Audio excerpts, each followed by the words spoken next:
guys. Scout right here with these D. Yes, sir. We're gonna talk about the NBA Finals. We had. Just gonna give a little recap of the first two games, games 1 and 2. Game 1, it went to the Celtics. They made a statement basically in the fourth quarter. You want to talk about a little bit of what happened in that game? Because I don't know what happened. The Warriors, the games were very similar, games 1 and 2, basically in the first half. It stayed close the whole first half. Basically in game 1, it was a 2-point game. But third quarter, it was vintage Warriors third quarter. Steph opened it up, 3 after 3, ended up with 7 out of 12 from the 3. Had basically 30 points by the end of the third. At the end of the third, basically with about 2 minutes left in the third, they are up by like 17. And then a couple quick buckets one from Derek White and like some free throws from Grant Williams. Next thing you know, it's 80-92 in the third, 12-point game. We in the chase, but out of nowhere, I seen Al Horford come alive. Jaylen Brown took over the third quarter because the Warriors was blitzing Tatum every chance he get. Tatum 12 points and 13 assists. He had more assists than points. Jaylen Brown took over. He went on a 10-0 run by himself and had like 12 to 16 points of the fourth. And then Al Horford worked himself in. Derek White started getting going. And then Tatum started making timely moves. Even Marcus Smart had 18. And they completely destroyed the Warriors in that fourth quarter. It was incredible to watch.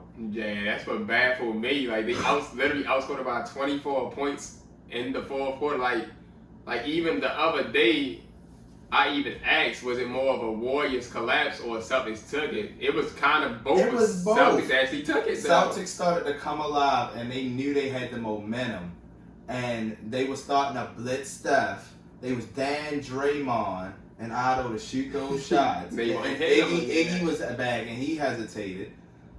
They knew Steph was the only one on. We didn't have no Jordan Poole. Clay had his 15, but they wanted this, and the Warriors just didn't know how to react to the onslaught that was happening.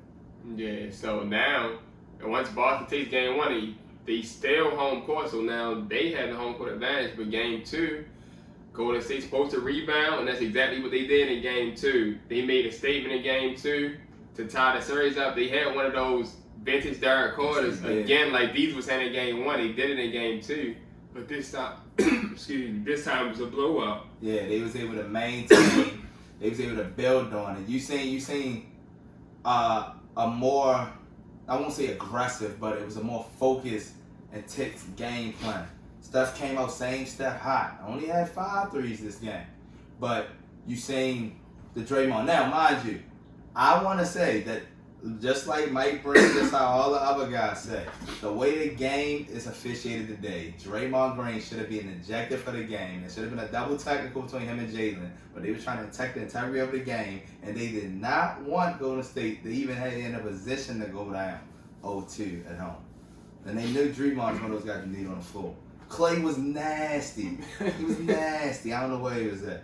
Jordan Poole came alive late in the fourth quarter. Kevon Looney was Looney tonight. I seen some conference finals Looney tonight. It was a more converted effort from all the role players. The return of Gary Payton II, the mitten. I feel like that gave them extra confidence that one of their defensive ankles was back. So, and it was a mixture of there was no fucking help at all. On the Celtics side, besides Jaylen Brown and Jason Tatum. I ain't gonna forget, Derek White did what he was supposed to do. It's normal. This is what I talk about, the inconsistencies of Al Horford. This is how you know you got old Big Al. Because he can come one game and give you 26 like he had last game, and then turn around and give you 2 points. He did that against the Heat. He had 31 points one game, and then the next game he only had 4 points. I'm like, that's the inconsistency that can give you. And we talk about how great these coaches is. And maybe down to learning from the Popovich tree. Just like Steve Kerr, who also was under the Phil Jackson tree. Like, M.A.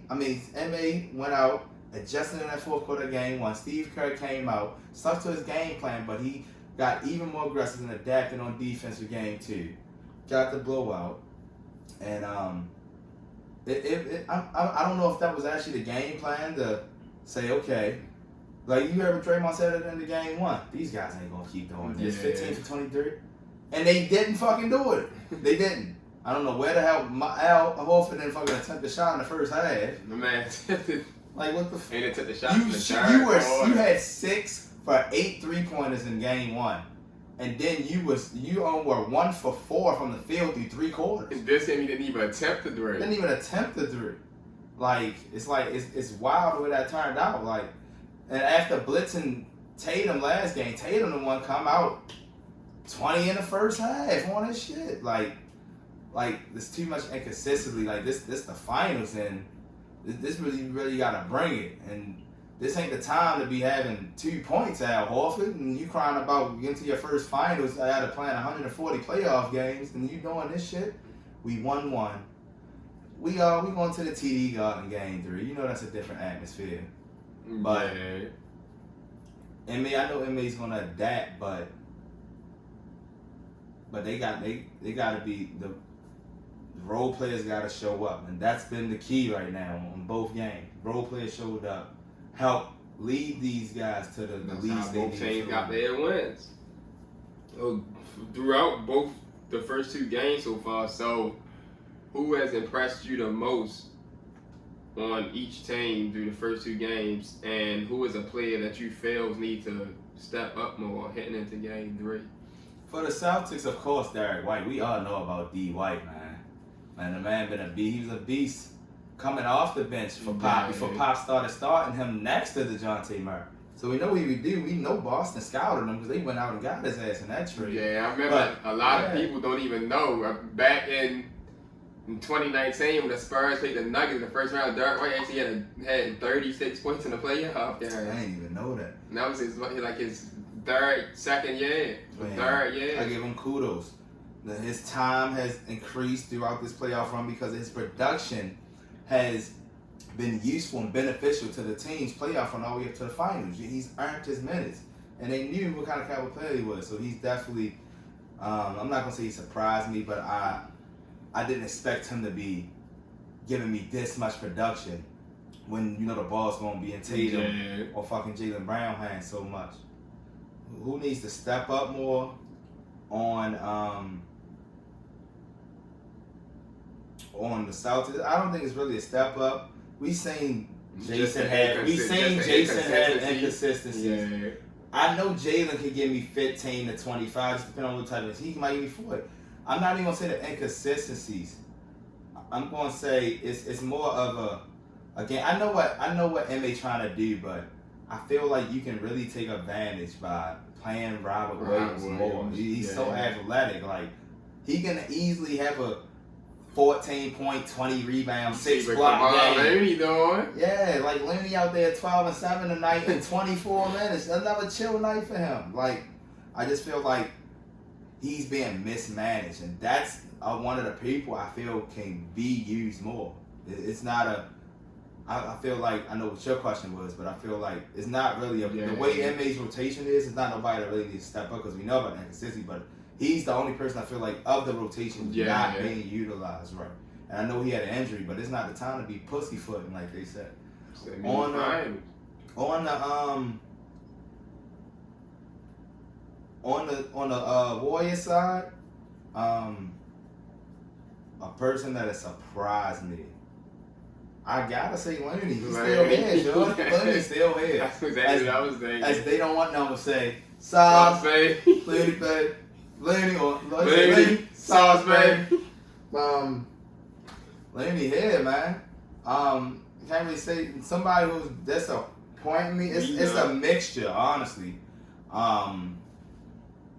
Draymond talked too much shit. He needs to get back to damn near triple-double Draymond. I'm tired of them. Boys, Chuck will say triple. Yeah, I'm tired of the 6, 7, and 7. Like, this is the finals now, bro. Show me why you 10, 12, 5. It's a mixture of Clay. Like, when you going to give me 25, 30 points? Game 6? Because right now I got 15, I got 11. Yeah, you can't be. They like, can't be going. It's a lot of teams. 3 for 8. If y'all the Splash Brothers, what's the ratio? 75 Steph, 25 Clay. When he decide he want to turn into Game 6 Clay, because Steph out this bitch balling, b. Steph can score more points with just 3-pointers in 2 games than Clay can score total in 2 games. Like what we doing? Inconsistencies of Jordan Poole. Like, you get enough minutes. I know GP just came back, but Iggy ain't playing. Yeah, I mean, I know Jordan Otto already came back. plays at least Jordan Poole, 25 minutes a game. You the legitimate 6'9", bro. Like, I need more, bro. If Clay's bluffing, that's your opportunity to step into the That's spotlight. like what he did in the game too. Like, both of y'all niggas can't be bluffing. Like, come on now. Like, he got to give a leap, but other than that, Steph doing what he got to do. Looney showing up. I'm not. Can't say too much about the other role players. They know what they doing. Yeah. But I still got Warriors in 6 now. Yeah, that's another thing. So you keeping your prediction the same. I'm also keeping mine the same as well. I said Warriors in 7. I feel like it's gonna go I think it's gonna be 3-1 Warriors. I think it's gonna be split going back to 5. Yeah, I thought now I say that. I think it's gonna be 2-2. And then of course Warriors gonna take that 5 at home, and they're gonna be celebrating in TD Garden. That's how it's gonna be. Yeah.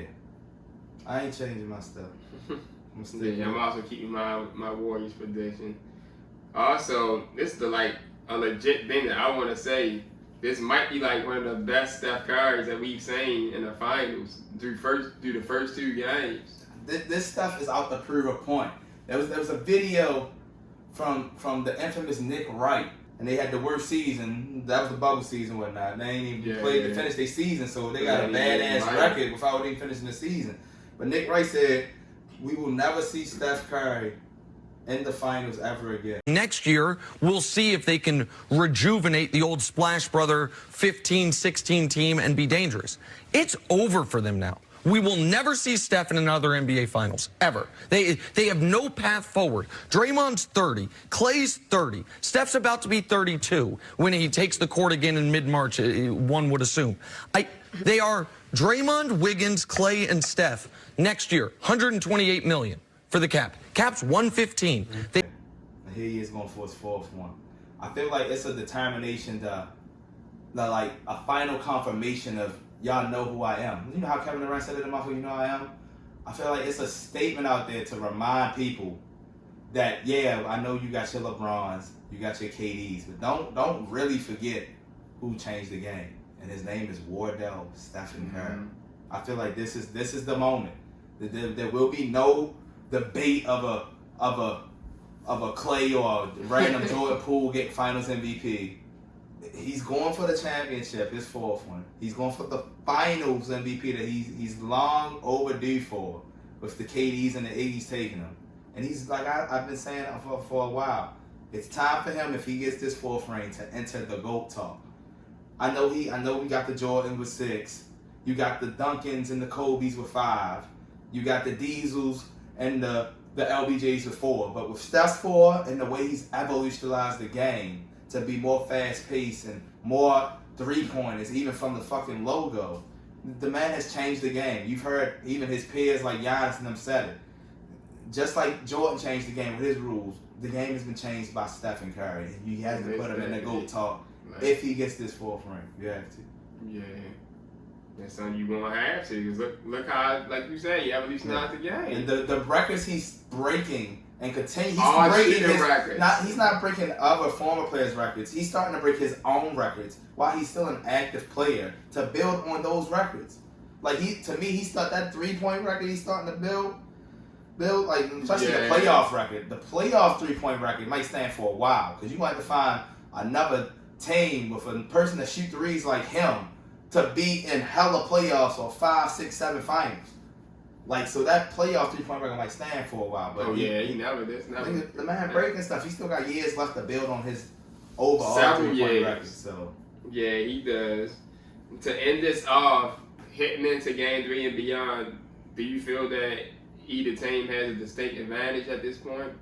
Or do you still think it's like a game-by-game basis? Nobody has showed that they can have an advantage until they can control their part of the game consistently. That's on offense and defense. Yeah. Like, it's good. We know how good of a Derek Quarter the Warriors can have, but let's just say Celtics come out ferocious Game 3 to the point where they about 20 in the second, about halftime. So you make sure you don't let the Warriors have that Derek Quarter. It's just certain adjustments you got to make, and sometimes it has to happen right away. It can't just be as the motion of the game go. Let's say Steph and them come out that joint and they be aggressive, going to the free throw line. Let's get some of them stars. Let's get Jaylen Brown or the defensive player of the year, Marcus Smart, in foul trouble with 8 minutes left in the first quarter. Let's see how it may adjust to that. It's just, I don't think it's a stink. Anybody has an advantage, but I feel like there's certain parts and points you can pick at to get advantages. Yeah, I agree with that as well. Like you said, like on the Celtics standpoint, on offense and defense, and even with the Warriors, you can see that they're both are inconsistent on both ends. Like even this game 2, look how strong the Celtics came out in game 2, and it was just 2 players. It was just them that but game 1, it was the total opposite. It was just a role players instead of just stars. But this game, it was just stars. They just got completely destroyed in the second half, and then game 1. It was the opposite with the Warriors. Like they did their normal third quarter, then they did the collapse in the fourth quarter. Mm-hmm. So now I'm going to TD Garden. Obviously, it's a new atmosphere. It's in Boston. Both teams they have certain records that they have in the playoffs. Like the Celtics, both teams are undefeated at their loss. The Celtics, obviously, at home, they play good. Like, I always still think the Celtics have been playing better on the road in the playoffs. And also the fact that the Warriors have won a road game in 20-something consecutive series. So that's going to be interesting thing to see. So, however these next 2 games look, it's going to give, a clear sense of how these teams are in rhythm. Yeah. It's only been 2 games now that the series is shifting to Boston. But I think we got a good series, so. This is going to be a solid finals. Ain't no telling. We could see 7, but it's all about the coaching. It's all about the consistency of the players. Like I said, this ain't you got to get in the rhythm. We be ready at the end of the season. We at the end of the season. Yeah. And most of y'all done played together for the last month, 2 months, getting this shit together. It's time to show up. It's time to show up. Well, this is our recap of games 1 and 2 and what we believe will be the outlook for the rest of the series.